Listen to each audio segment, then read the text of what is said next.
Hi, guys. Welcome to another episode of our podcast, Talent First. Today, we have someone who I would call the Kiran Bedi of the Indian analytics industry. Someone who's extremely sharp. Someone who has been leading various functions, working on very high end projects. Someone whose story is personally very inspiring to me. So, hi, Anjali. Hi, how are you? I'm good.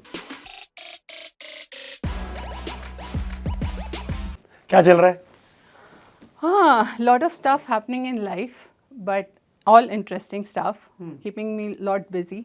But I'm absolutely happy and very glad to be here today and getting this time with you. For sure, same for us. So, as you know, हम शुरू में पूछते हैं कि what is your elevator pitch? तो who is Anjali Sharma? And I hope कुछ होता है वाली अंजलि से आपको लोग confuse ना करें. I hope not, though that particular movie had a lot of influence on my life, but I still won't talk about it right now. So who I am is a person who has been in technology throughout in digital and technology. But what attracts me is versatility. I cannot do one thing at a time or for a long time, right? So my interests are into painting, into dancing, into anything other than technology. So if I have to summarize, technology girl with a lot of interests.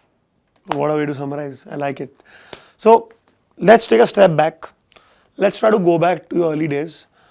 I have been told, and I don't know how true that is, most of your life, or at least the initial part of your life, you lived in a village. Yes, that's true. That's right. थोड़ा बताइए क्या था ये? So I was born in Chandigarh. थोड़ा हिंदी में ma'am अगर possible हो तो. तो चंडीगढ़ से हो आप तो चंडीगढ़ से तो मैं पंजाबी होनी चाहिए अब क्या इंग्लिश ओके तो पैदा तो चंडीगढ़ में हूँ जी बट मेरे नाना नानी were from a village they were into farming और वो हमारे घर से बहुत ज़्यादा दूर नहीं था. कहाँ पे था चंडीगढ़ के पास सुकेतड़ी नाम का एक गांव है राइट. वहाँ मेरे नाना नानी और मामा एंड उनकी फैमिली रहती थी. क्या करते थे वहाँ पे? Farming. They were into farming and though very well educated but still farming was their main occupation. And जैसे उस ज़माने में था ज़्यादा टाइम हम नाना नानी के घर ही रहते थे राइट. क्यों ऐसा क्यों था?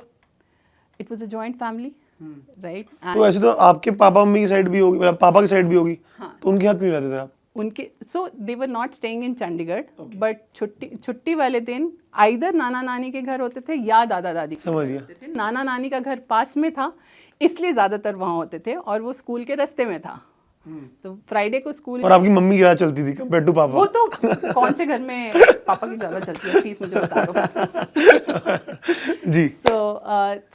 सो वो गांव भी इट वाज अ कच्चा हाउस, चूल्हा culture, getting water from the river, forest से लकड़ी लाना, लकड़ी जलाना. So that kind of culture was there right.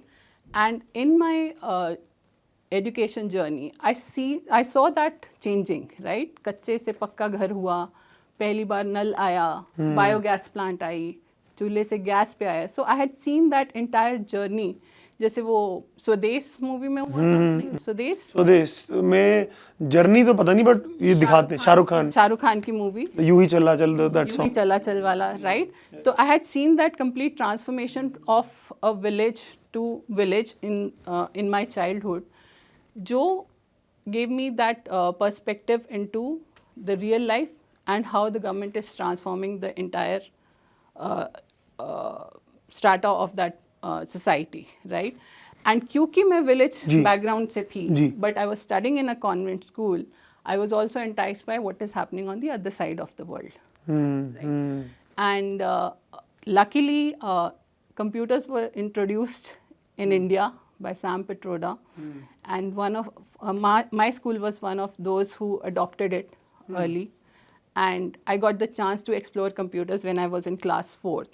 तो जब क्लास 4th में आप थे कंप्यूटर आपने यूज़ किया 1989 1990 क्या था सोच? सब लोग क्या कंप्यूटर्स क्या डरते थे लोग कंप्यूटर्स को देख के? नहीं. क्या थी सोच? क्यूरियोसिटी थी, Curiosity थी। राइट। हमें सबसे पहले उन्होंने प्रोग्रामिंग नहीं सिखाई। एक फ्लॉपी 5.5 इंच की होती थी तब, आई डोंट नो आज के बच्चों ने तो देखी भी नहीं होगी। मैंने नहीं देखी। तो वो डाल के जब पहली बार टिक टिक टिक टिक एक गेम चलती थी, तो वो बहुत ही, एटलीस्ट विलेज के से आए होने के कारण बहुत ही इंटरेस्टिंग लगता था, राइट। और मैं एक आर्टिस्ट थी, मुझे ड्राइंग का बहुत शौक था। तो पहली बार जब एक लाइन बनानी सीखी जी। कंप्यूटर पे, मैंने अभी भी याद है कि सैटेलाइट, राइट, साइंस में सैटेलाइट्स का था, आर्यभट्टा ये वो।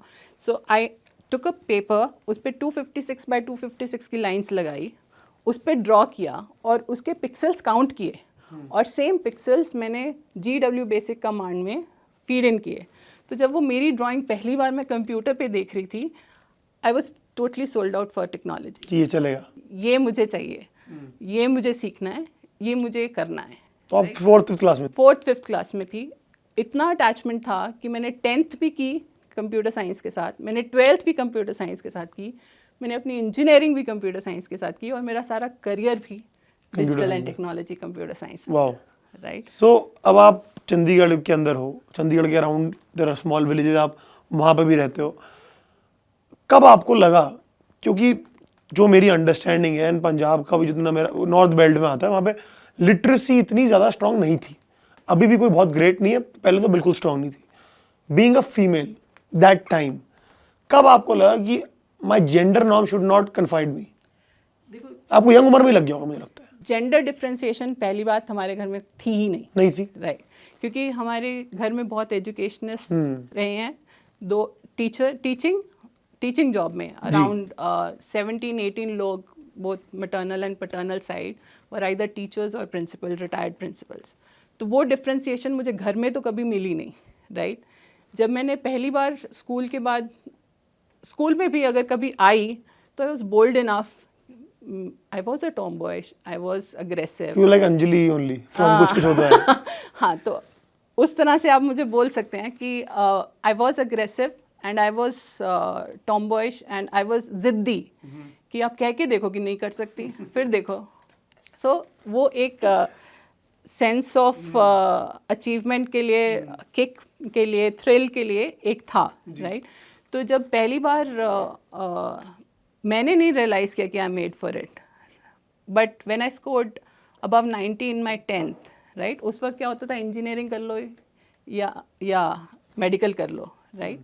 तो IAS भी था, IAS 10th के बाद, 10th 11th 12th, राइट। सो अच्छे नंबर आए तो इंजीनियरिंग में डाल दिया, कंप्यूटर्स में तो इंटरेस्ट था ही, राइट। तो मेरी फील्ड, मेरे को चॉइस मिल गई, एंड जिद मैंने की, कॉलेज के लिए भी की, अपनी फील्ड के लिए भी की, but my dad was always supportive. Dad was always supportive. उनको था कि मेरी बच्ची खूब पढ़े। अच्छा। तो वो एक था, हमारी सोसाइटी में शायद इतना नहीं था। लोग आगे उनको सलाह बांटते थे, बाहर जाके क्या करेगी बच्ची, हाथ से निकल जाएगी, ऑल दैट जो होता है। But all said and done, my dad was always supportive of education, and he always said that I want you to do till masters at least, right? He was not just pro bachelors. He said, I want you to do till masters. उसके बाद तुम जो मर्जी करो. So that support came from home. Wow. Then what happens? How does college happen after 12th? Okay, so after 12th, college was a golden period.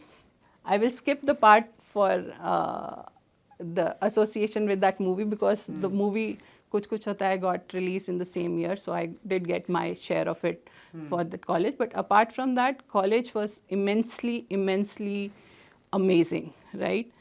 I did well in my academics. I topped. अब पढ़ाई हमेशा ही करती थी? मैं पढ़ाई हमेशा नहीं करती। मेरा असूल 2 थे, क्लास में ध्यान से सुनना और होमवर्क खुद करना।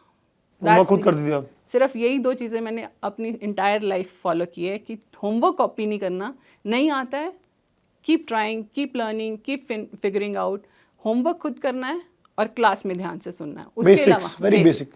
Life never rises above fundamentals. If you know what is the definition of 1, you call it sin square theta plus cos square theta, or you call it square roots. Life never goes above fundamentals. If your fundamentals are clear, you can derive any equation from that. So my theory throughout my journey, history, civics, जो कोई भी इंसान structure नहीं करता है, I had a pattern to learning history, civics also. I was scared of this subject like hell. Social studies was my least liked subject, right? Despite the dislike, I scored 92 out of 100 in social studies because I found a pattern to history and civics.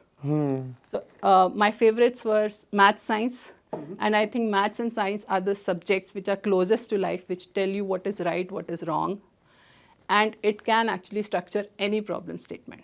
So that is what I applied throughout my career in my entire journey. So not only I did well in my studies in engineering, I was in co-curriculars also, right? So morning 6 मेरा day start होता था, रात को 10 बजे ख़त्म होता था, and I was an early sleeper, early riser, and I killed it. Wow. So when you were in college, right? क्या लगा था आपको कि आप क्या करोगी लाइफ में? कॉलेज में मेरी एस्पिरेशंस डिफरेंट थी, तो क्या थे मैं आईएएस ऑफिसर बनना क्यों आपको रुतबा पावर से प्यार था, आपको वो अट्रैक्ट, क्योंकि टॉम बॉय थी आप, मैं I am trying to understand, you are a bully, नहीं कहूँगा, rebellious person. As a rebellious person you realize in the world we live, the government, the institutions are so strong, the real person who has the power is who controls those institutions. And being an IAS was one way to do that. Was that one of the... To an extent, you are right. I was in class 8. मैंने class 8 में एक paper reading contest में participate किया था. जी. मुझे अभी भी याद है, अनुराधा गुप्ता एक IAS ऑफिसर आई थी हमें प्राइज डिस्ट्रीब्यूशन में. उसकी जो स्पीच सुनी थी उस टाइम वो एजुकेशन डिपार्टमेंट के लिए कुछ कर रही थी, एंड मैं हमेशा ये सोचती थी कि I was lucky to study in a very good school. I got access to lot of thing, not just studies, co curriculars as well. तब से मैं ये कहती थी कि मैं बड़े होके मैं एजुकेशन डिपार्टमेंट में आईएएस ऑफिसर बनूंगी और मैं सब स्कूलों की जो करिकुलम है वो सब चेंज कर दूंगी. जैसे मैं सीखी, जैसे मेरे को अपॉर्चुनिटी मिली इतना कुछ सीखने की, डिस्पाइट कि जहाँ से मैं आई हूँ वहाँ पे इतना शायद ऑप्शंस नहीं थे, तो मुझे एक बहुत डिज़ायर था कि मैं एजुकेशन डिपार्टमेंट में आईएएस ऑफिसर बनूँ और फिर मैं खूब चेंजेस लेकर आऊंगी. ये मेरे को क्लास 8 से मेरे माइंड में था. Kiran Bedi, that's why I called you of the Indian analytics industry, right? तो उसके बाद मैंने तैयारी भी की. फाइनल ईयर में सब एमबीए की तैयारी कर रहे थे, बट मेरा माइंड आईएएस के लिए था. मुझे अभी भी याद है दिसंबर में सुबह 4 से 5 बजे उठ के साइकिल पे जाके मैं क्लासेस अटेंड. राजेंद्र नगर में करती है? कहाँ? राजेंद्र नगर? यूपीएससी की क्लासेस अटेंड करती थी. छुट्टियों में घर नहीं गई कि क्लासेस करनी है. उस कैंपस से जॉब लगी इंडियन ऑयल कॉरपोरेशन में, तो वहाँ से मैंने अपना फर्स्ट अटेम्प्ट दिया. I failed. आपके लिए तो बड़ा सरप्राइजिंग हुआ जो एकेडमिक. बहुत बड़ा झटका था, पहला फेलियर था मेरी जिंदगी का. और कैसे फेल हुई थी, क्या वजह क्या थी वो पता? प्रीलिम्स में क्लियर ही नहीं हुआ. जो मैंने एनालाइज किया उस वक्त वो ये था कि मैं जॉब के साथ तैयारी कर रही थी. आईएएस की स्टडी वास्ट है, इट रिक्वायर्स टाइम, बहुत vast, right, it requires consistency. तो दो चीज़ें मैनेज करना मुझे ऐसा लगता है कि was not right thing to do. तो वो एक फेज़ था जहाँ पे मुझे लगा कि हैं मैं फेल हो गई, but I came out of that and then MBA happened and that change my course of direction. हाँ, ये ज़रूर है कि वो तुम्हारी अगर चाहत रहती है तो मेरी जॉब में मैंने काफ़ी IAS ऑफिसर्स के साथ काम किया, उनके साथ काफ़ी प्रोजेक्ट्स किए. तो उस तरह से नहीं, but in some other context I was able to contribute to that particular dream that I wanted to do. But I am trying to understand, right, like you as a person, मैं आपकी journey देखता हूँ, आप over achiever रहे हो अभी भी, और बचपन में तो you know what I mean, right. And academics is something जो आपके लिए होता बैज ऑफ ऑनर. मैं नंबर 1 हूँ, चुप रहो. मतलब that was a way to shun the critics. Now the first time you actually fail, mentally कैसा था आपके लिए? Mentally, it was not easy, Raghav. It was not, that phase of my life was not easy at all. मुझे ऐसा lost feel होता था कि एक तो पहला फेलियर एकेडमिक्स में, राइट. सेकेंड, मुझे लग रहा था कि मैं तो यही 8 साल से यही करना चाहती थी, अब मैं क्या करूँगी, मैंने कुछ और सोचा ही नहीं है. अब वो फीलिंग्स आती हैं कि अब क्या होगा आगे, अब क्या करूँगी मैं, right. So that period was very tough period for me, but as fate had to happen, my brother had come for MBA for his internship in one of cousin the brother. Yes. So he was preparing for an MBA, right. He said मैं तैयारी कर रहा हूँ, आप खाली बैठे हो, आप भी कर लो, right. सो एक चीज़ अच्छी है मेरे में कि I think no knowledge ever goes wasted. That's my belief. Any kind of knowledge मिल रही है ले लो, करो चाहे ना करो, तुम्हें कभी काम आ सकती है. तो I heard his advice and I appeared for MBA. And luckily, probably the preparation I had done for my civil services, because mathematics was my subject, it helped me in my MBA in DI and maths. English में तो मैंने so ही score किया था, but MBA happened for me. And that was a life changer, and it also helped me come out of it. And not just this, coincidentally, when I was in their admission committee, the next very year, I got to meet somebody, right, whose parents approached me that my kid did not clear his civil services. He's in a very sad mood. What should he do? I said, do MBA. MBA you went to SP Jain. So कैसा था आपके लिए वो 2 साल? So वो 2 साल SP Jain was life changing for me. Bombay में था ना? Mumbai, right? पहला पुणे में नहीं था SP Jain? SP Jain is in Mumbai, right? Experienced लोग आते हैं वहाँ पे mostly as compared to बाकी colleges जहाँ generally freshers आते हैं. और उनकी जो pedagogy है कि ग्रुप वर्क में, टीम वर्क में काम करना, वो भी एक डिफरेंशिएटर है from the other colleges. All our assignments used to be team work, group work, right, and a good mix of experienced and freshers. So that is the USP of SPJ. So I was in their PGDM program, which is 2 years MBA program, and it is like any other MBA program for others. पढ़ाई वढ़ाई की थी आपने MBA में? MBA में मैंने SP cricket league खेला था. That was the interesting learning. आप क्रिकेट भी खेलती थी? मैं उससे पहले नहीं खेलती थी. मतलब अगर आपका कोई नाम बदल देना, अंजलि की जगह अंजय या कुछ कर दे, वो एकदम ही स्टोरी लगेगी कि मतलब क्रिकेट भी खेलती थी. अगेन स्टीरियोटाइप्स हैं. आई हैव नॉर्मली लड़कियां क्रिकेट खेलती हैं, उस टाइम पे सुनता नहीं है कोई, but you are breaking all stereotypes back to back. I did break all stereotypes, and thanks to my captain in my college, नाम क्या था उनका? ज्योति प्रकाश. याद है आपको ना? अपने बैचमेट का नाम क्यों नहीं याद होगा, right? So he was our captain. How can he be a captain of a Yes, so I was just coming to that. So there was a special format for SP Cricket League. Okay. So you had to have 2 female players in the team. Quota. Quote. और क्या? और Merit. Come on. So this is called promotion of the Sure. of the diversity. Okay. I'm sure, right. So he bet on me. So we had that same format. You bet for your players and you take them in your team, right? So he bet on me. I had told him, see, I do not know, but I can just put an effort. He trusted in me, right? He made an effort to teach me how to hold bat and also motivate me. Because I said, I can't run. He said, you have that power, that static power. तू बस बल्ला घुमा के ball आएगी, ball को touch करना है, इतना याद रख. तो लप्पे कहते हैं. आई डोंट नो क्या कहते हैं. उसने कहा बॉल जहाँ से भी आए तूने बस बैट घुमाना है. राइट, बस बैट पकड़ना सीख ले. And that's all I did. Right, I used my static power. Ball कहाँ आ रही है, बैट घुमाना है. I did well. I was declare woman of the match and our team won. Wow. Right, so that is the sweetest memory I have of SP Jain. Right, apart from that, I do feel that SP Jain contributed a lot in as a turning point. Subjects तो हम वैसे भी पढ़ सकते हैं, books हम वैसे भी पढ़ सकते हैं, but the personality development, the view of having a big picture view of business, working in teams, working in groups, presenting before 200 people, working in critical situation, in crisis, and still being able to give a deliverable, right? These were the things which I learned in those 2 years. And also the committees were managed by the students itself, like placement. I was part of placement committee, then there's admissions committee, cultural committees. A lot of things happen in the college, which actually teach you a lot of corporate stuff, which you would otherwise not get in engineering colleges, because that was not handled by students there. Now I don't know what the situation is, but I think and then the very point that it was in Mumbai, right? उससे भी मुझे बहुत एक awareness मिली, क्योंकि कोई भी new technology, कोई भी new discovery first comes in Mumbai, right? तो वो पर्सपेक्टिव, कमर्शियल, बिजनेस, फाइनेंशियल, वो सारी अंडरस्टैंडिंग मुझे मुंबई में SP जैन में होने से मिली. So in SP Jain, if I had to think what you're saying, right, what I realize is that technically you were always sound, मेहनती थी आप. SP Jain में आपको बेचना सीखना है. मतलब how do you sell something? So that's interesting. SP Jain में we had IT, we had marketing, we had finance, and we had supply chain operations. My background was entire IT.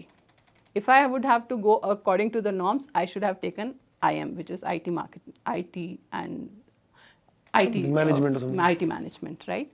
But I took finance. Why? मुझे यही था mind में कि मेरे को IT तो मैं कितने साल से करती हूँ, मुझे आती है बहुत अच्छे से. या तो मुझे जो मैं बनाती हूँ वो मुझे बेचना आना चाहिए, या वो कंपनी को प्रॉफिट लॉस कैसे कर रही है वो आना चाहिए. समझ आना चाहिए. Right. I was good with numbers. I was excel, understanding numbers were comfortable. Marketing मुझे नहीं आती थी. Right. So I took finance. कि आईटी तो मैंने सीखी है, करना भी यही है. It was never that I have to go to investment bank और फाइनेंशियल सेक्टर और in finance this thing, but the idea was that I wanted to complement my skill of IT with either finance or marketing. And now looking back, I think I did. Fantastic decision, right? I did the right thing. And a lot of people who would be watching this or listening to this, आप उन्हें क्या बोलना चाहते हो कि जैसे आपने technically तो आप साउंड थे ही, आपने साथ में दिस मार्केटिंग सेल्स पीस को भी समझा, बिजनेस को भी समझा. Now some people believe, and let's assume the person cannot do both. What do you think is more important? Like how do you prioritize? Because some people are thinking practitioner ही बनता हूँ मैं. So मेरा एक ही गुरु मंत्र रहा है. I have always played on my strengths, right? क्या है आपकी strength? Technology was my strength. That was the only strength I had. कि मैं टेक्नोलॉजी में तुम कोडिंग बोलो, तुम डिज़ाइनिंग बोलो, right? I can do. I never said कि जो मुझे नहीं आता मुझे वो सीखना है. मैंने हमेशा कहा जो मुझे आता है उसको आगे बढ़ाने के लिए मुझे क्या चाहिए. I always added on to that. I never made a decision कि मैंने आईटी में किया है लेकिन अब मैं just for the sake of discussion कि अब मैं चेंज करके अब मैं फार्मा में चली जाऊंगी या मेडिकल में चली जाऊंगी या मार्केटिंग में चली जाऊंगी. राइट. मेरे को था ये मेरी स्ट्रेंथ है. इसी को मोस्टली जैसे बच्चे कहते हैं कि 4 साल हमने इंजीनियरिंग कर तो ली लेकिन इस फील्ड में हम नहीं करना चाहते. बट माई एडवाइस है कि 4 साल में चाहे तुमने जैसे भी की कुछ तो किया है ना, कुछ तो सीखा है. Rather than starting afresh in a different field, there is something which you have as an addition. Right. Add on to that even if you want to change a field. For example अगर आप mechanical से आए हो तो आप IT में जाना चाहते हो तो गो फॉर इंडस्ट्री 4.0 बिकॉज वहाँ आपकी मैकेनिकल स्किल्स भी आएंगी और टेक्नोलॉजी स्किल्स भी आएंगी. और आज तो there is no field which is left out of technology or has not touched technology. Technology has not touched any field, right? तो मैंने हमेशा यही किया अपनी स्ट्रेंथ के साथ. पहले मुझे लगा कि मुझे नंबर्स या मार्केटिंग आनी चाहिए. I added on to that. When I started growing in my organization, I realized that soft skills are important. I added soft skills to it. Presentation skills, communicating skills, vision, design thinking skills, right? And if I don't know, I partner. अगर मुझे नदी cross करनी है, ये ज़रूरी नहीं कि मुझे स्विमिंग सीखनी है. I can hire a boat, right. There is somebody who is more expert on me that. So that collaboration I had learned at SP Jain. Right. So team building, collaboration. As a team we can succeed. As an individual if I think that I can learn everything and perform at everything, वो नहीं होता. Always find your strength, work on your strength and complement your strength. तो फिर SP Jain के बाद पहली नौकरी कैसे मिली आपको? कैंपस में ही थी. कैंपस से I joined Ernst and young. उस टाइम पे नॉन नेम था EY? एब्सोल्युटली. बिग 4 है. सो बिग इंडिया में लोग जानते थे मतलब. हाँ. जब तो इट्स अ ह्यूज डील तब. उस टाइम पे भी थी. बिल्कुल बिल्कुल. तो EY में बट मैं इतनी अवेयर नहीं थी बिग 4. इतनी बड़ी चीज़ है. हाँ. ये मेरी awareness to be very honest थोड़ी लिमिटेड, जनरल नॉलेज थोड़ी लिमिटेड रही है थ्रू आउट. तो फिर आप IAS कैसे बनती? IAS बनने के लिए मैंने टाइम मांगा था. मेरी इतनी जनरल नॉलेज नहीं थी कि बिग 4 में है EY. बट हाँ, क्या पॉलिसीज़ हैं, क्या पॉलिटिकल टेंशन्स हैं, क्या किस कंट्री के साथ क्या रिलेशन है और मैथमेटिक्स इक्वेशंस कैसे काम करती हैं, that was my strength that.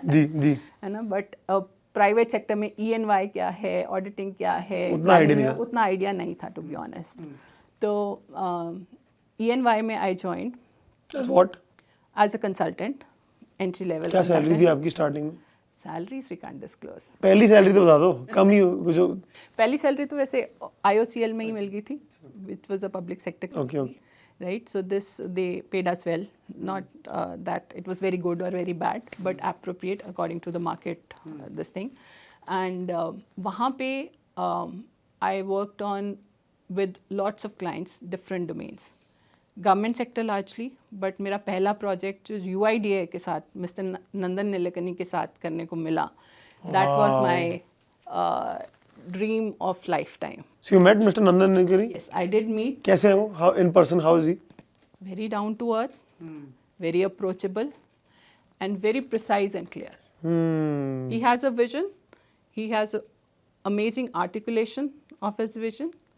And I think his persona itself is so strong that when his presence itself used to motivate people, right?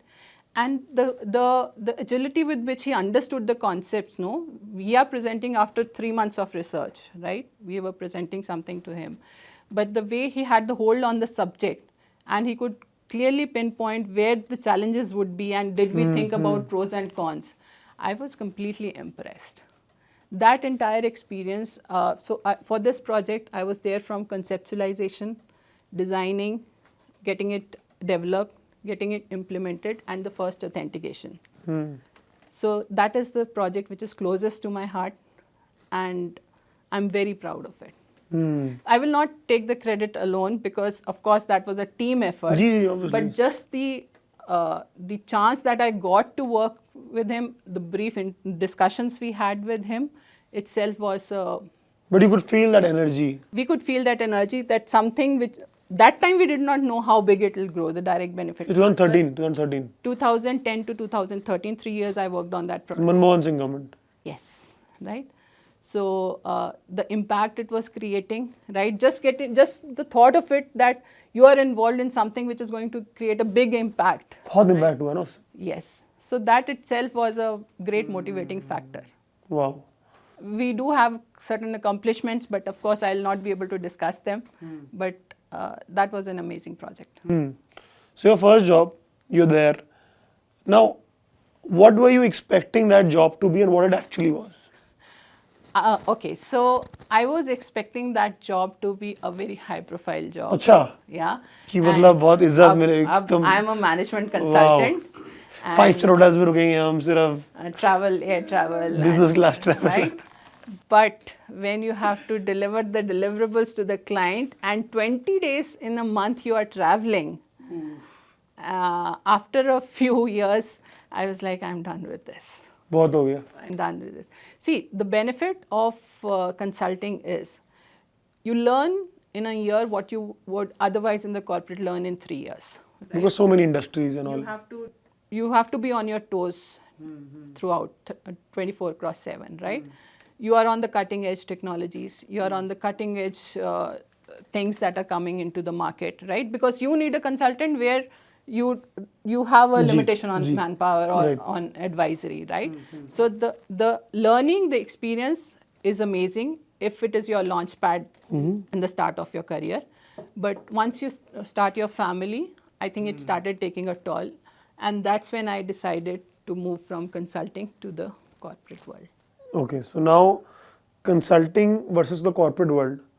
Tell me one thing, 2 good things about consulting, 2 good things about the corporate world, and anything that is bad about consulting, anything that is bad about the corporate world. Okay, that's Pros and cons. Tough question, but still I'll take a stab at it. So consulting, as I told, that learning is good. Learning is good, right? The experience is amazing. Experience का मतलब क्या आपका? Experience of dealing with the CXOs. तो top के लोगों से बात करते हो. So it is always senior strategy level, strategic discussions, your strategy. I got to interact with Mr. Nandan Nilekani all because of consulting. Yeah. Otherwise, I don't think he would have given me time. Fair right? We did have projects with the PMO. We did have projects with the IAS officers. We interacted with them. The top people. The top people. So that access, the boardroom discussion access, consulting used to give, right? Cons were, as I said, that if you have family responsibilities and additional responsibilities, then there's a lot of travel. there is a lot of multitasking. So if you do not have a strong support system, then at times it becomes challenging. Okay. Corporate world, the good part is that you know your client, right? It's mostly your internal business partners.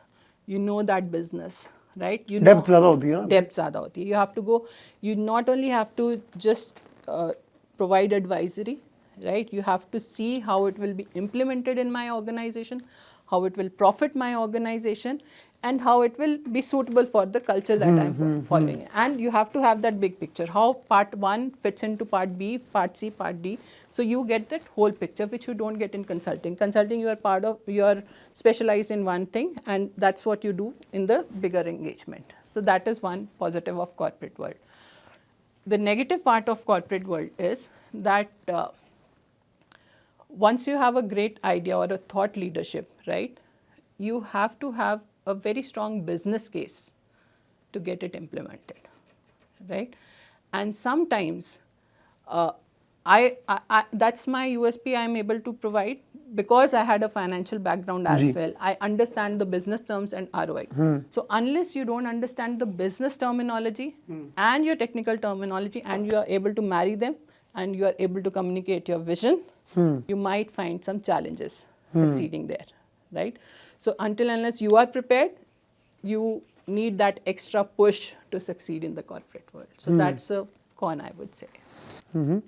So now you're in the corporate world, and in the corporate world, people talk about politics. Without naming companies, people, corporate politics का आपकी क्या personal view है? आपने कैसे experience किया और आप कैसे recommend करोगे हम उसे deal करें? Office politics होती है, I will not deny that, but I steer clear from that. ये तो बोलने की बात है, ये हाँ, politics, तो मैं बताती diplomatic हूँ, नहीं, diplomatic answer नहीं है. I never get involved in it, right? If you have to face it, right, either be bold enough to speak up, ji, right? And that I have been. I have been bold enough, if I don't like a thing, I will say straight. घुमा फिरा के नहीं. घुमा फिरा के नहीं. Or this confidence comes because you are not involved in it. So if you are not involved in it, you have nothing to fear about, क्योंकि तुमने जब किसी के बारे में कुछ कहा ही नहीं, तुम्हें डर ही नहीं है, right? और अगर किसी ने तुम्हें कुछ कहा है, if you are right, you will have that confidence to, and over the period, people realize also that she's a no-nonsense person, right? I will not encourage any kind of nonsense. I will not contribute to any nonsense. And if I come to know of any loose talk, I'll directly confront the person. And it's not that I'll take help of somebody to convey the message or convey the meaning. It's like, let's have face-to-face talk. And that has always helped me in my career. Don't get involved. Don't let anybody get involved. That's it. So office politics होती है, होए. Generally ऐसे जो करेगा सो भरेगा. But I believe in all that also, right? So office politics I did face in some part of my career journey, but either you bear it or you confront it. But don't stay quiet on it. That's what I'll say. Don't stay quiet on it. If you feel that this is wrong, speak up. Now, we were discussing अभी पहले भी कि जिन भी rooms में आप usually रही, especially the time where you started your career, as a female, the numbers were skewed, obviously, right? And उसके बाद there are a lot of stereotypes that you go through. Now, a lot of our viewers, including myself, we would want to be educated. कौन से ऐसे stereotypes हैं जो आपने बहुत commonly notice किए, जिससे कि अगर हम लोग भी कभी unconsciously वो करें, वो ना हो. कुछ ऐसे stereotypes आप बताइए. देखो, few stereotypes which I faced in my career. और हिंदी में अगर आप बता सकें तो बढ़िया. हाँ, तो ज़्यादातर एक तो ये कि इस तरह की चीज़ें लड़कियां कर सकती हैं या लड़के कर सकते हैं, लड़कियां नहीं कर सकती या लड़के नहीं कर सकते. छोटा सा एग्जाम्पल देती हूँ. मैं कॉलेज में थी, I came from all girls school, but engineering was coed. Civil की क्लास चल रही थी. फर्स्ट ईयर में सब्जेक्ट्स कॉमन होते हैं. So they were making some bending of rods, iron rods की बेंडिंग चल रही थी. मैं कंप्यूटर साइंस की थी, मेरा कोई मतलब नहीं था, but I was always very curious about everything. तो लैब चल रही थी, मैं घुस गई लैब में. तो I was made fun of, right, कि तुम क्या करोगी यहाँ पे सरिये हैं, लग जाएगा, सरिये मोड़ना है। तो मेरे माइंड में मैंने सर को बोला, मैंने कहा सर मैं इस क्लास में तो नहीं हूँ बट मैं ये सीखना चाहती हूँ। आप teacher was kind enough, good enough and he did not differentiate. उन्होंने बोला लो तुम, उन्होंने बताया कि इसको 90 डिग्री एंगल करके रेक्टेंगल बनाना है। आई मेड इट परफेक्ट और मेरा जवाब यही था, इससे बेटर बना के दिखाओ। राइट। सो मेरा पॉइंट यही है कि मेरिट पे बात करो, लड़का है या लड़की है इस पे बात पे मत करो। When I join my job also, तो हमारी इनिशियल ट्रेनिंग चल रही थी, तो उसमें फायर फाइटिंग का एक कोर्स था। तो उसमें वी हैड टू ले that pipe, that is really heavy pipe and 90 का बैच था, सिर्फ हम 2 लड़कियां थी और उस दिन वो दूसरी लड़की आई नहीं थी। तो आप ये सोच लो 89 में सिर्फ मैं अकेली लड़की थी। सीरियसली 89 में मैं अकेली लड़की वहाँ पे बहुत बड़ी बात है। तो उसने वो उसको ले कर रहे हैं एंड वो फायर फाइटिंग का जो ट्रेनिंग दे रहा था उसने सबको बोला कि एक एक बार ले करके देखो।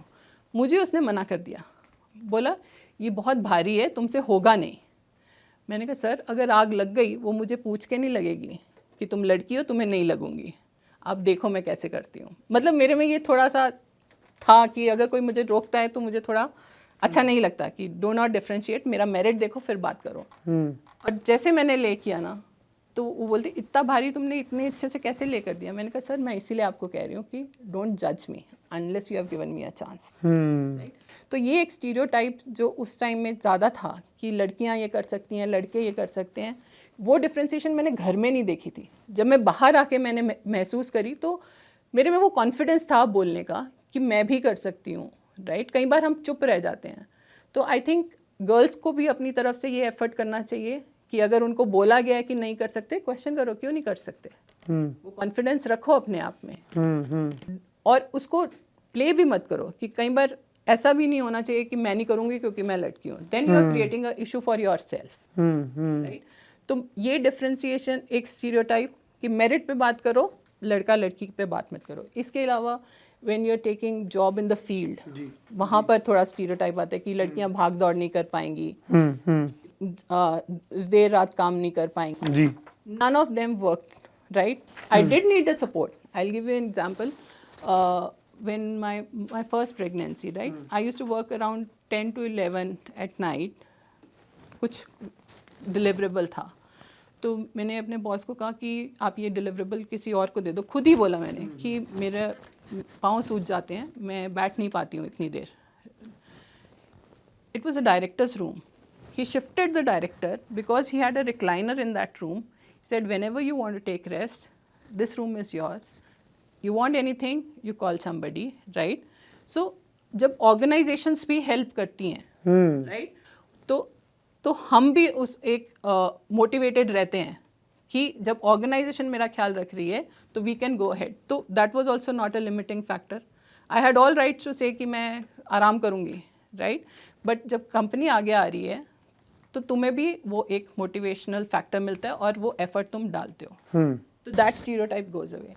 और ये जो कुछ साल ही होते हैं where females need that help.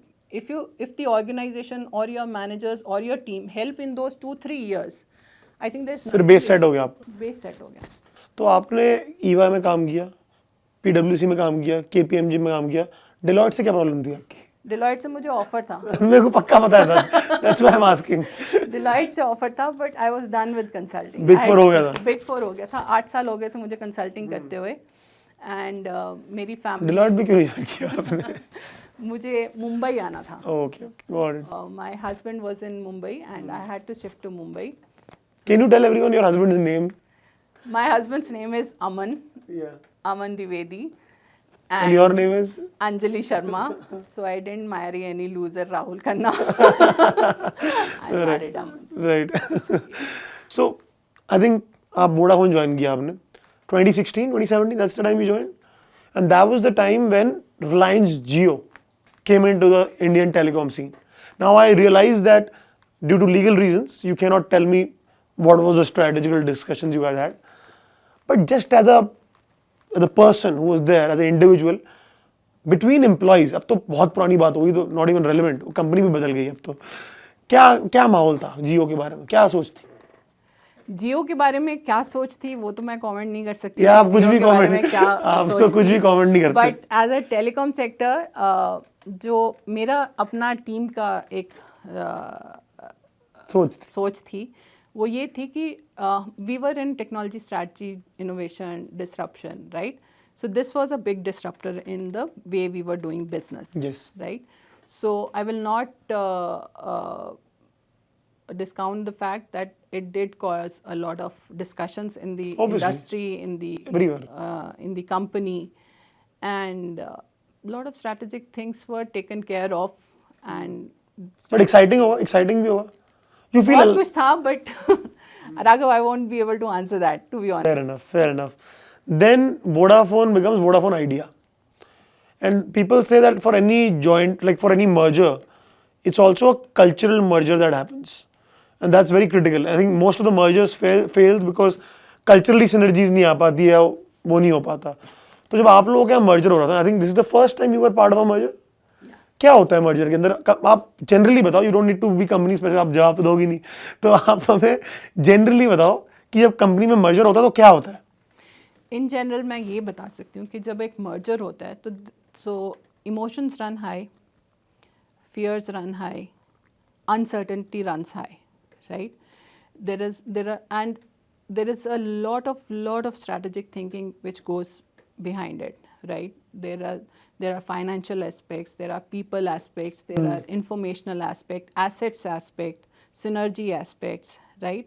So इतने सारे tracks चलते हैं, right? और इसमें सबसे critical बन जाता है एक cultural connect, right? So Idea, Vodafone, because they were two different organizations, they had two different cultures, right? So the maximum work was on the shoulders of the HRs of the two organizations. Very tough. Technically things can be solved, assets wise things can be solved, but that change management, that was on everybody's agenda. Top to bottom, people are made aware, people are educated on these topics. These are soft skills where experts are required, where an empathy is required. The person who is being impacted and the people who are causing that impact. So it's a big hustle bustle, to tell you that merger and acquisitions, people who are involved, they are a different league. It's not an easy task. And the emotions that run high of the uncertainty. By that you mean layoffs? Not just layoffs. People are scared who would be laid off, who would be retained, what will be the role, what team would they get, right? So there are a lot of uncertainties on many aspects. Even if you are retained, you don't gel with the team, then it's a problem. If you are laid off, then it's a problem, right? So uncertainty is on both sides. So it doesn't matter whether you are retained or laid off, but that entire period of uncertainty is something that every employee has to deal with. No, very true. And one thing I do believe is that people who are at a certain level, people like yourself, you also see the big picture of why it was done. So even though uncertainty है, किसी लोगों में insecurity है, but आपको पता लग जाता है कि at a business level this had to be done in order to truly. So that's where actually leadership comes, Raghav, because what is the big picture? If the leaders, they have to visualize it, they have to communicate it, and they have to settle the running emotions, right? That's exactly the role of a leader, right? If such situations arise, they have to handle those situations. So I think across your career, you have worked in what, 7 companies? Yeah, around, yes. 7 or 8? 8, I think. 8. Excluding your current company, out of the 7 remaining companies, which company had the best culture and why? Raghav, you are asking very. चलो, which company had a unique culture, not even best. आप कुछ तो बताओ, ये तो आप बता ही नहीं रहे हो. अब तो you don't even work there, तो आपका इंडिया सब बेकार है. अब बताओ, इंडिया में चलता नहीं है इंडिया. नहीं, Raghav. These things I won't be able to tell. Different companies had definitely different kind of cultures. Consulting, I did tell that was a little difficult for me. Corporate was good for me, and fortunately, I've worked in always worked in a Fortune 500 company or in a Big Four, right? So these companies are anyways listed in great place to work. They Yeah, yeah. have their own USPs, right? So for me, luckily, culture was never an issue. Yeah, these all are renowned companies. These all are well-established companies. They तो आप बताओ, what are some personal mistakes you did in your career? personal mistakes. ये तो बता दो अब इसमें. हाँ, ये तो मैं बता सकती हूँ. Personal mistakes professionally. One was when I was in college, I had an offer from an organization in Mumbai, right? I chose to pick up a offer from Delhi because I wanted to stay closer to my parents. Within 3 months, I got engaged and I was asked to move to Mumbai. So I regretted that I should have taken that offer had I known. Fair enough. Fair enough. Another mistake that I think I made was when I had to, in my first organization, which is Indian Oil Corporation Limited, at that time, I think I'll relate it to my aspiration to do civil services and going for MBA. I think if I had not got that inspiration and motivation that particular time, I would be in a different ji. suit right now. So that is something which I think was a mistake to feel low. But I think I was young, not experienced in life and all. So I'll give it that to me. Fair enough. Fair enough. And if you look at your career, I'm sure there would be some people who would have played some critical roles in it, sort of being your mentors or role models. Would you like to share a few? अब Absolutely. वो तो कर सकते हैं आप, वो उसके तो लिए भी absolute- उनके बिना तो मैं नहीं हो उसके लिए भी सकती लीगल ना. कंप्लायंस कुछ करानी है हमें. I'm always grateful and thankful to my mentors. To tell you, when I shifted from public sector and I decided to do my MBA and I wanted to come into private sector, I was very skeptical because I did not have that guidance, right?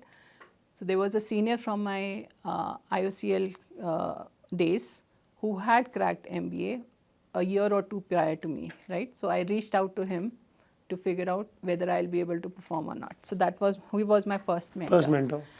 Then in my job, Which one are you talking about? EY. KPMG. KPMG. EY, I had a mentor, but I'll talk about KPMG. Sure. So that time I was I delivered my second child. I completed my 6 months of maternity leave, and I quit. And I put my papers that I don't think I can come back to the job. My partner that time and my manager, along with HR, flew down from Mumbai to Chandigarh Wow. for a meeting. And the advice that they gave me, right? He said that I will not challenge your decision, but there's something I want to tell. I will not question you for 2 years, right? You use any flexible method that you want to use That time. that time, right?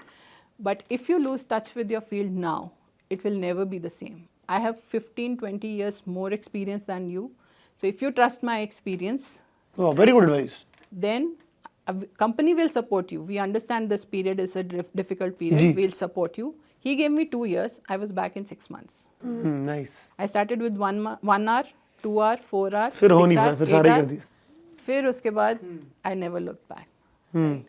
So for me, the thing is that I'm never hesitant to ask for help, because there are people who have done that, been there, did that. And I was lucky enough to get such mentors. Even in school, when I joined 12th, ji. I was a hesitant student. I was not very outgoing student in class. I was one of the quiet students, otherwise talkative. But when teacher is explaining, I was one who will stay a little quiet. There was a science fair to happen. So kids are jumping, I want to do this, I'll make this model, I'll make that model. I was sitting in the last saying nothing, कि मुझे तो participate ही नहीं करना. My teacher, she said, you come here. Why are you not participating? I said, I did not say no. Ji. I said, ma'am, मुझे कोई idea नहीं आ रहा. She said, bring an idea. You have taken computer science, right? Make a project on computer science, in science. So I trust in my mentors, right? So I said, okay, I'll make a project. I created a project. I got a side table to present it. The final day when I presented my project, she gave me the center table. that you keep your project here. It's the limelight showstopper of the. So for me, it was whatever opportunity came by my way, whoever gave me an advice, I never discounted that. I never said ये नहीं सुनी होगा। जरूर, करी अपनी, करी मैं नहीं, उनकी ही सुनी, करी भी, पूरा एफर्ट भी डाला, and it always paid off. I always believe कि if somebody is experienced enough, वो कुछ सोच के बोल रहा है। और कल्चर भी ऐसा था कि बड़ों की बात सुनो, हमारे वहाँ पे उल्टा जवाब देना नहीं सिखाया गया था। जॉइंट फैमिली में थे तो सब बड़ों की सुनते थे, तो जब respect whoever is giving you an advice, तो वो एक इनग्रेन्ड भी था वैल्यूज में। तो और फिर लगता भी था कि कोई इतना एक्सपीरियंस बंदा आके कुछ बोल रहा है तुम्हें, तो कुछ बात होगी, राइट? तुम्हें तो सिर्फ एफर्ट ही मानना है ना, गिव योर बेस्ट, नहीं होगा ना सही, तो वो फेलियर का डर नहीं था। आई think that worked out in my entire career, क्योंकि एक बैगेज नहीं था और जो भी एडवाइस थी उस पर ट्रस्ट था। तो मेंटर्स मेरे को, तो मेरे टीचर्स भी ऐसे ही मिले coincidentally, they trusted in me, and मुझे शायद अपने आप में इतना ट्रस्ट नहीं था जितना उनको मेरे में था, और वो मुझे अपॉर्चुनिटी देते गए और मैं आप करती गई। मेरे साथ यही था। सो नाउ आजकल जनरेटिव एआई की बहुत बात हो रही है, एंड आई थिंक आपसे मेरी बहुत अच्छी डिस्कशन हुई उस बारे में कि व्हेन पीपल से कि कोडिंग जॉब्स चली जाएंगी, आप अगेन आई एम श्योर ये बहुत बार बात हो चुकी है, जाएंगी नहीं जाएंगी, एक बड़े सिंपल क्रैश तरीके से आप बताओ कि जॉब्स कैसे अफेक्ट होंगी कोडिंग वाली because of chat GPT, Copilot, whatever you call it. Simple तरीके हिंदी में बताना। मेरा अपना जो अभी तक का असेसमेंट है, राइट, वो ये है कि जो स्किल सेट है, जो demand for good technical skills है, वो नहीं जाने वाला। चैट जीपीटी या बाकी कोडिंग के कोपायलट एटसेट्रा जो भी है आए हैं, वो आपकी प्रोडक्टिविटी इम्प्रूव कर सकते हैं, राइट? वो 100% करेक्ट कोड या ऑप्टिमाइज्ड कोड या बेस्ट परफॉर्मिंग कोड अभी एटलीस्ट नहीं दे पा रहे हैं, राइट? आपको लगता दे पाएंगे किसी दिन? जिस तरह से ये चल रहे हैं 100% तो ये नहीं होंगे, कभी नहीं होगा 100% कभी नहीं होंगे, लेकिन 90-95% एक्यूरेसी तक जा सकते हैं। तो अगर ऐसा होता है तो डोंट यू थिंक कि जो जॉब्स क्रिएट हो रही हैं वो कम क्रिएट होंगी बिकॉज कम लोग चाहिए to do the same work? ऐसा बात नहीं है, स्किल सेट चेंज हो रहा है, राइट? जो लोग चैट जीपीटी को अच्छे से यूज करके प्रोडक्टिवली काम कर सकते हैं, उनकी वैल्यू बढ़ जाएगी। प्रॉम्प्ट इंजीनियर्स की वैल्यू बढ़ जाएगी। फ्यूचर में वाला इंजीनियर प्रॉम्प्ट इंजीनियर ना, राइट? तो स्किल सेट चेंज होता है, डिमांड चेंज होती है, कम नहीं होती है। right? जो ट्रेडिशनल वे ऑफ कोडिंग है, अगर आपने उसको अपस्किल नहीं किया तो you will be out of the demand, right? लेकिन अगर मैं अब तक अपस्किल करती हूँ, ऑब्वियसली अपनी लॉकडाउन में मैंने 10 सर्टिफिकेशंस की एक साल में। क्या क्या सर्टिफिकेशन ब्रॉड लेवल पे? मैंने AIML की 4-5 सर्टिफिकेशंस की। मैंने अपनी सारी सर्टिफिकेशंस रिफ्रेश की, जावा से लेके HTML, CSS, मैंने सारी जावास्क्रिप्ट मैंने सब रिफ्रेश की कि बहुत टाइम हो गया। उसके बाद मैंने बिग डेटा किया, AIML की तो 4-5 की, और जो सिंपली लर्न, यूडेमी, ये सब जो आती हैं, ये तो इनका तो नंबर ही नहीं है मेरे पास, राइट? बट जो मैं कर रही हूँ वो live with the trainer for 3 months 4 months करके की टाइम था, राइट? तो अभी भी मैंने ISB के साथ 3 महीने की डिजिटल ट्रांसफॉर्मेशन इनोवेशन की। सो मेरा ये कहना है कि ये फील्ड ऐसी है कि आपको you have to have that learning agility, सीखने की क्यूरियोसिटी की भूख होनी चाहिए। मेरे को आप एक नॉर्मल बुक दे दो, मैं 15 मिनट में सो जाऊंगी। मुझे टेक्निकल बुक दो, मैं बाकी सब काम छोड़ के उसको पहले कंप्लीट करूँ। सो अंटिल अनलेस आपको वो काइंड ऑफ एसेंट्रिसिटी, मैडनेस नहीं है अपनी फील्ड के लिए, इफ यू डोंट लव, थोड़ा पागलपन नहीं है, अगर तुम्हें अपनी फील्ड एंजॉय नहीं करते हो तो इट्स डिफिकल्ट। अभी ऐसा है कि अभी इतनी अपॉर्चुनिटीज हैं, you can't be average. If you are excellent in whatever field you are, चाहे वो क्रिएटिव फील्ड है, चाहे वो मेडिकल फील्ड है, चाहे इंजीनियरिंग है, चाहे कॉमर्स फील्ड है, you have to be excellent and opportunities are immense, endless. Yep. So if you have that focus on your field, then there is no stopping you. Perfect. I think बड़ा मज़ा है आपसे बात करके, and एक चीज़ मुझे definitely समझ आई, जो आपने बोला ना हेड स्ट्रॉन्ग वाली बात एंड बीइंग वोकल, ये बहुत सही बात है। एंड इसके ये करने से पहले बैकएंड में बहुत काम हो रहा है। ऐसा नहीं कि बस जाके वोकल खड़ा झंडा गाड़ लो। पहले आप अपना बेस बनाओ, जो काम दिया 110% करो, फिर अपने राइट्स के लिए बात करो। फिर अपने राइट्स के बाद मैं हमेशा यही चीज़ कहती हूँ कि ग्राउंड में सिक्सर सबको दिखता है कि बैट घुमा के सिक्सर है, लेकिन उससे पहले उस पर कितने साल की मेहनत लगी है वो किसी ने देखी नहीं है। और उस वक्त हम कहते हैं लकी। जी, the harder you work the luckier you get, ये हमने सबने सुना है। राइट। तो चुपचाप परसिवियरेंस से, कंसिस्टेंसी से मेहनत करो, सिक्सर सबको दिखेगा। Perfect. So one last question. This is the last part of our podcast. So I'm 23 years old. So what is one piece of advice you want to give to any 23-year-old who's watching this podcast? For 23-year-old, I would say सबसे पहले please enjoy life. Please enjoy life. जो भी तुम करना चाहते हो, जो भी आप एंजॉय करना चाहते हो, आपका जिस चीज़ में भी इंटरेस्ट है वो खुल के करो, ठीक है। अपना एक स्ट्रेंथ एरिया ढूंढो और उसमें लर्निंग कंटिन्यूस रखो। That work for me. मैंने अपने कोकर डांस, पेंटिंग, आर्ट छोड़ के नहीं पढ़ाई की, या सिर्फ पढ़ाई नहीं की, मैंने सब किया, राइट। तो ये और एक चीज़ और, मैंने कभी ट्यूशन नहीं रखी। मैंने अपनी इंजीनियरिंग भी बिना ट्यूशन के दिया और मेरा बहुत अच्छा रैंक आया, मुझे बहुत अच्छा रैंक मिला था। आपने कभी ट्यूशन नहीं ली? मैंने कभी यूपीएससी में ली थी? यूपीएससी की ली थी मैंने, जहाँ मैं फेल हो गई, राइट। मैंने 12th में भी जो लास्ट में मॉक टेस्ट होते हैं, सीरीज होती है ना, mock test series, mock test वो ज़रूर किए। लेकिन जो एक कल्चर था कि 10th में भी ट्यूशन कर रहे हो, 11th में 10th से ही शुरू है 11th 12th की ट्यूशन, वो मैंने। आप बच्चों की नहीं करा रही है आपने ट्यूशन? मेरे बच्चों की मराठी की ट्यूशन चल रही है, क्योंकि मैं उनको नहीं पढ़ा सकती। मराठी। तो वो कल्चर, वो एक डिफरेंट कल्चर उस टाइम भी था ट्यूशंस का, बहुत बड़ा कल्चर था। बट जो मेरे पेरेंट्स की बिलीफ था कि किसी ने खुद टीचर्स थे कि किसी ने घोल के नहीं पिलाना, मेहनत तो इसी ने करनी है, राइट। और वो सपोर्ट भी थी। मेरी मॉम मैथ साइंस की टीचर थी, पापा सोशल स्टडीज़ इंग्लिश हिंदी की एमए थे, तो मेरे तो 5 सब्जेक्ट कंप्लीट, राइट। मेरे टीचर्स मुझ पे बहुत मेहनत मारते थे क्योंकि मैं शरारती थी। उनको वो बोलते थे कि ये अपना काम कर लेती है, फिर किसी को करने नहीं देती, तो वो मुझे 10 सम्स एक्स्ट्रा ही देते थे। तो that work. But coming back to the point, मैं ये कहूँगी कि कभी भी एक चीज़ छोड़ के दूसरी चीज़ करने का फोकस नहीं चाहिए। एक रोटी को फुलाने के लिए भी उसको अलग अलग साइड बदलना पड़ता है, get its full potential, right. So एक ही चीज़ सारी ज़िंदगी करने का मैं बिल्कुल एडवाइस नहीं दूंगी। Remain versatile, remain creative and keep learning. Keep learning सबसे इम्पॉर्टेंट है, राइट। और कोई कहे कि सिर्फ पढ़ाई करो, बाकी चीज़ मत करो, प्लीज़ उनकी मेरे से बात करा दो। Perfect. I think this was super fun, and one thing I'll say for a fact, there are a lot of people who will watch this. I would highly recommend जो लोगों के कुछ questions हो आपसे, आपकी journey से, if they can reach out to you on LinkedIn. Absolutely. I think that would really help them, and thank you so much for coming all the way here. You have a flight tomorrow?